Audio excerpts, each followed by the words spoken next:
Welcome guys to another episode of Nerds for Life SuperCoach. This is going to be a really quick episode. This is just a watch list of who you should be keeping an eye on in the upcoming opening round. Plenty to get through. There are plenty of players to keep an eye on over the upcoming fixture. This gives us a sneak peek. So I'll tell you why this is important. Because rookies would already have a score to help with that price rise cycle. We're going to know what they score. So we know whether to fade them or not. You know, if for example, Jai Sarong scores a 50, it's pretty good. If he scores a 5, he's a fade. Same thing with primos. You know, if they score enough of a good enough score, we know that they're still starting options. But if they really potato it up, just like Lockie Neal did in round 1 last year, we can avoid that player and get him much cheaper. So, without further ado, we'll go into it. But before I do, just the formalities. Please make sure to subscribe, like this as well. You can follow us at Nerds for Life SC on all social media, whether it be X, Facebook, Instagram, TikTok. I said X and Twitter. It's just X now. It still confuses me. I'm on all of those as well as Spotify and YouTube. We've actually just partnered up with GameDay Squad as well. So they're it's a little bit different to SuperCoach, of course. If you want to support the page, you can actually join GameDay Squad. It's another fantasy platform that I will be playing, and I'll be giving you updates. I'll also be doing weekly shout outs for anyone that wins the weekly for the league that I have set up. So I've set up a private league which you could join. So when you join, I will put a link in the description below. It'll be either in the description or in the comments section, depending on where you're watching this. You can support the page by using the code NERDS when you sign up. And then also, we have a private league as well, AR0041YF. That'll get you into the private league and you go up against me. And probably beat me because it's the first time I'm playing this as well. So we're all new at it and let's give it a go. There will be a video very soon. Probably by the time you watch this video, there should be a video of me creating my team on GameDay Squad. And it starts opening round, by the way, so you can actually sign up as of today. I have also got a SuperCoach Open League as well, which you could join. Let's take a look at what that is. The league code is 514111. Very easy, 514111. That'll get you in. There's already 1,151 people that have joined. That'll get you in, and then you'll be able to go up against me, and I'll also be doing shout outs to the weekly highest score winner and the end of year winner as well, of course. Now, let's kick off with opening round. First night, Thursday, March 5th, we've got Sydney versus Carlton. There are actually quite a few SuperCoach relevant players in this game to keep an eye on. Jai Sarong, rookie, 119k. Defender listed, has been dominating the defense line for the Hawks VFL program over the last couple of years. He's now playing a bit of a wing role according to the last match simulation and looked really good. So keep an eye out on him, see how he goes. We've also got primos like Brodie Grundy, who a lot of people expect to be the number 1 ruckman by the end of the season. So just check out to see what he does, especially with the new ruck rules. I think he'll really benefit from his ability to score around the ground and not just in the wrestling ball-up contests.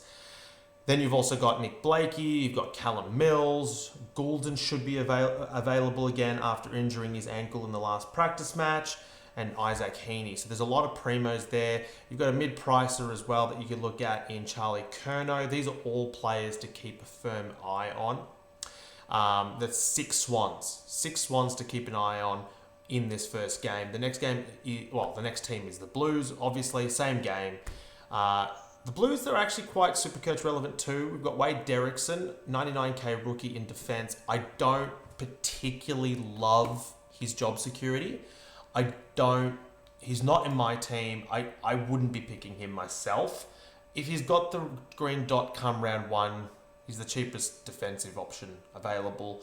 So I understand why you might pick him, especially if it frees up cash to allow you to do things on other lines. But still, I definitely wouldn't have him on the field. He's looked impressive enough, but I don't think his job security's there. There were a lot of players missing from Carlton's main lineup in that practice match. So just one to keep an eye out on. Of course, you got Sam Walsh, who absolutely killed it last practice match. Those two match simulations, he's looked amazing. He's currently firmly in my team, priced at 100k at $543,000. I'm really bullish on this pick, so I'm going to be keeping an eye on him. A bit of a POD that people have been talking about is Zach Williams with his halfback role, especially with Nick Newman not really being in the picture. He's coming back from injury a little bit slower than expected. He's also suspended, so just keep an eye on him. He's like 200 and something K in the forward line available. I don't like the role security though. I can see his role disappearing as soon as Newman's available. Patrick Cripps is super cheap. I'm pretty sure Patrick Cripps is he's 528k. He's priced at a 98. Like that's cheap. That is cheap.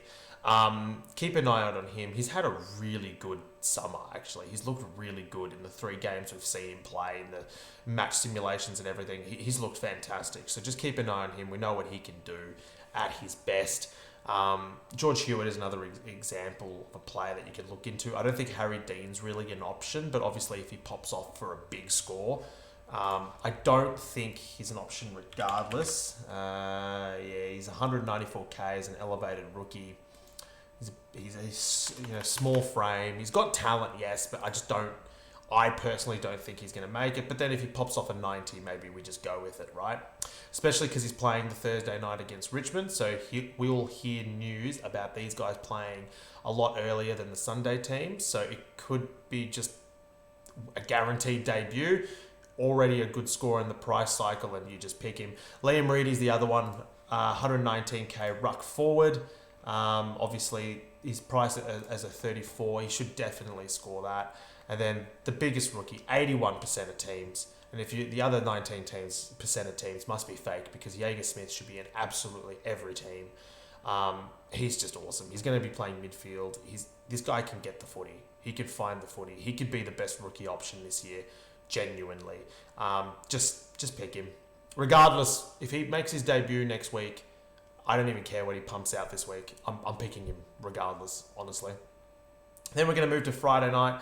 The Suns versus the Cats. The Cats aren't really Supercoach relevant this year. Bailey Smith, Max Holmes, yes, they're good primos to kick off the year with, but they don't have the best upcoming draw. So I think they'll score well enough, but there's nothing really that's drawing me to pick a Cat. Also remember that there's always a laid out, and they're never transparent with their injury list, so there's always risks there. But one player I'm definitely keen on is Tanner Bruin. He's 240k, I believe, or I'm wrong. He's 276k. He's midfield only, but he does have the ability to score well, especially in a halfback role. So just watch the role. It could be worth picking. The other one is the Gold Coast Suns. Now, they have a lot of Supercoach relevant players. We know that Yuland and Patterson have been really popular as elevated rookies over the summer. I don't see them being options though. Yuland is the one that most likely, with the DPP is 199k, he's the one that's most likely going to make his debut, but that 41 score isn't that great. He's playing a wing.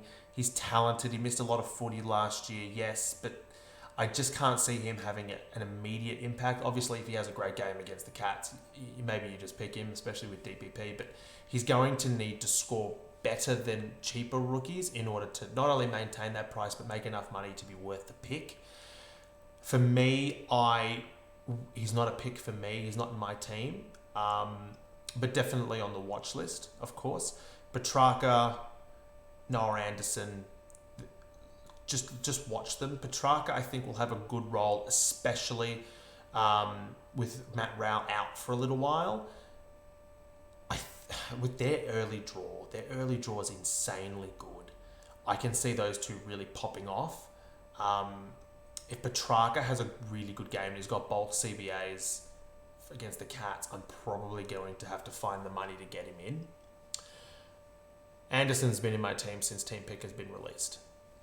There's not going to be much that I can see unless he pumps out a 40 or a 50 or a 60. He's starting in my team, but still keep an eye on him. Watch, take a look at the role, see what it's like.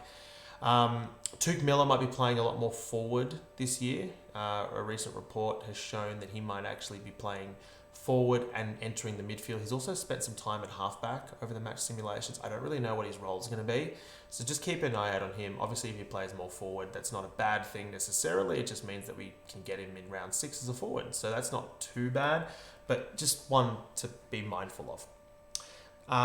No real rookie options outside of that. Now, the next game, the Giants take on the Hawks. The Hawks, there's not really anyone SuperCoach relevant. The Hawks aren't typically a SuperCoach relevant side in general. They don't really score well consistently. The only one is Connor McDonald or Cam McKenzie. Just look at their roles. McDonald's been playing a lot of midfield, even though Sam Mitchell said that he won't be, but he has been. And then we have Day injured as well. Warple's gone. Maybe he starts the season off okay as a forward option. The other one who is also a mid-pricer is the Giants. For the Giants, is Toby Green. We know what he can do. He scored 100 plus in the season before. Granted, it was 12 years ago, and he's been a regular 90 scorer. He's come off 101 or 102 score in the practice match, playing bulk midfield. Especially if Callahan doesn't get up, he could be a really good option. Callahan is an option too if he does play. Clary, keep an eye out on him as well. I'm not sold on the Clary pick. I prefer the Callahan pick. And I don't mind Canelio as a little bit of a POD, but personally, he's just a bit on the older front. I can see him making 100k, honestly. I don't see the pick being terrible, but I don't see it being amazing either. It's not the cogs of the past anymore. Clary, I'm going to have to say a big score if I'm going to consider him. And honestly, there's a lot to watch at the Giants. Whitfield, Lockie Ash, see how they go. For Primos, opening round, I'm looking for a player that does really badly, and therefore they become my target in a month's time. So that's kind of what I'm treating opening round as a way to see who am I actually going to be targeting after their bye. Because they're likely going to drop in price. Apart from that, I'm looking for the early price rise through a rookie because we're getting a first glimpse at them and really a first score towards a price rise. It's a lot safer in this instance to pick a rookie from the opening round. Last year, we didn't get many because of the cancellation games, but this year, just like the year prior, we're actually getting a lot of rookies potentially with already a score in their price rise cycle. So that's a real benefit. The next game are the Lions and the Dogs. Super coach relevant. This game is packed with super coach players, okay? Absolutely jam-packed. We've obviously got Bontempelli, who's not in my team, but I'm probably going to pick him at some point throughout the season. Tim English is in my team. Looked absolutely amazing over summer. Hasn't missed a beat. Had a really solid, I think it was 140 plus score in the practice match. I think he's going to be one of those players to benefit from these new ruck rules because his impact around the ground is fantastic. He's just a tall midfielder. The guy was a midfielder in all of his juniors, and then he had a random growth spurt just before his draft year, and he got drafted as a ruckman because he was tall. But this guy's essentially just a big midfielder, and I can see that really benefiting the Dogs. And scoring for Supercoach. So obviously take a look at his role, take a look at his score. If he scores well, pick him. Bontempelli as well, of course. Bailey Dale's not playing, so let's see what Jax does as a rookie. Arthur Jones is an interesting one too. Hasn't had 2 really good practice matches. I think he's kicked 3 goals in each of the practice matches. He's got DPP as well, 119k. He's been in the system for a little while too, so he could be a good rookie option. Slow burn and Bevo, but still definitely worth keeping an eye on with that DPP.